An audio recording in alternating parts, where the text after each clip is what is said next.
When I first got started playing Tekken competitively, so I was playing in Japan with a guy named, you guys might know, Incognito, out there on the That's East Coast. cool, man. I didn't know that. We went to high school together in Japan, That's and awesome.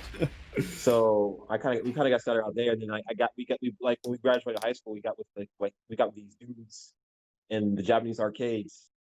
Like we went to like quite a few like arcades for the most part, but we had like that one group that we always hung out with and just played games with, right, all the time. And we always like exchanged information and all kinds of stuff, right? Damn, I'm getting the whole And our origin social story. credit. So community is a big way to get started. If you don't have that, I would say try to play online a bit. That definitely Sure. helps. But as far as like internal practice goes, I would just look up fundamental videos or things videos that talk about fundamentals, punishment, spacing, um, character specific stuff you can move on to later, your combos. Oh, Yeah. I would just, use videos and, every resource I can find in that regard, Sure. to really get your game down fundamentally. Um, what else?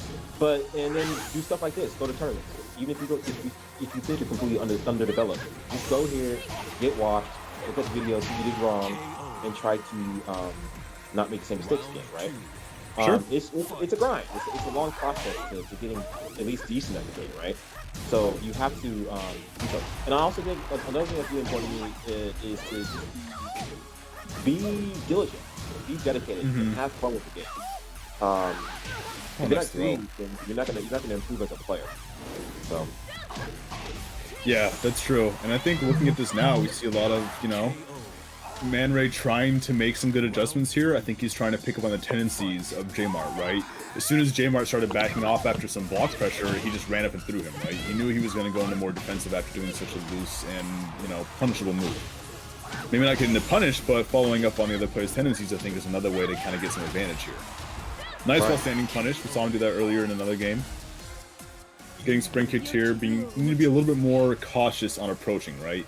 I think if you're a player that realizes I think that's kind of the nature with a lot of games that are competitive, either for fighting games or non-fighting games, right? Finding someone that has already kind of, walked the walk and talked the talk and been able to apply themselves in these kind of situations and is willing to take the time out of their day and out of practice time or competitive time, whatever it may be, to try and teach a newer player and show them the ropes, right? And I think that's another part of what you said earlier about having a good community, right? Where a lot of us here in Seattle are competitive players or even just good players that don't compete, that have been playing the game for years, from past Tekkens onto Tekken 7, and being able to have a good resource of other players that have kind of done those things to be able to go to them and ask questions, right? Because sure, you could always just say, like, why don't you just Google it, or have you tried looking it up, which is like, there's nothing inherently wrong with saying, have you tried Googling it, right?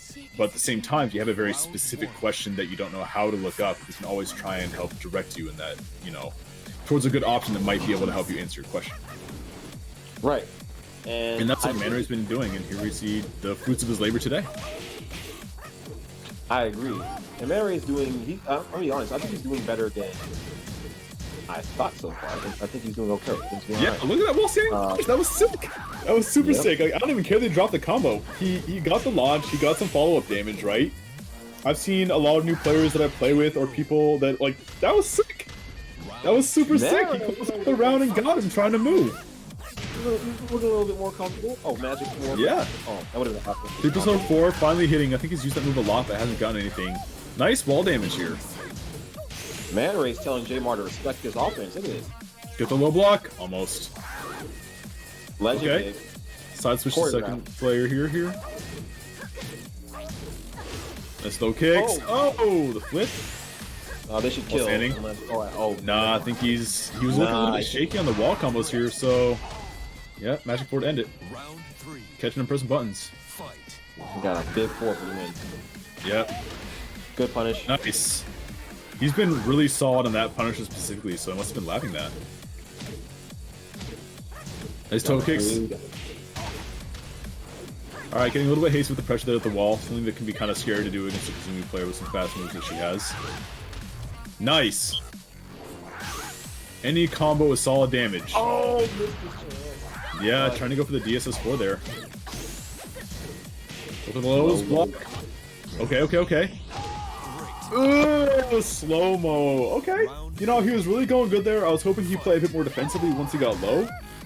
Jmart, being also seemingly a relatively fast and loose player, will be more inclined to press buttons in that sort of situation, right? Low health, you're both there, try and get the damage out while you can, especially if you're on the same round, right? You're probably going to play a bit more crazy. And just ending it right there with the Tiger.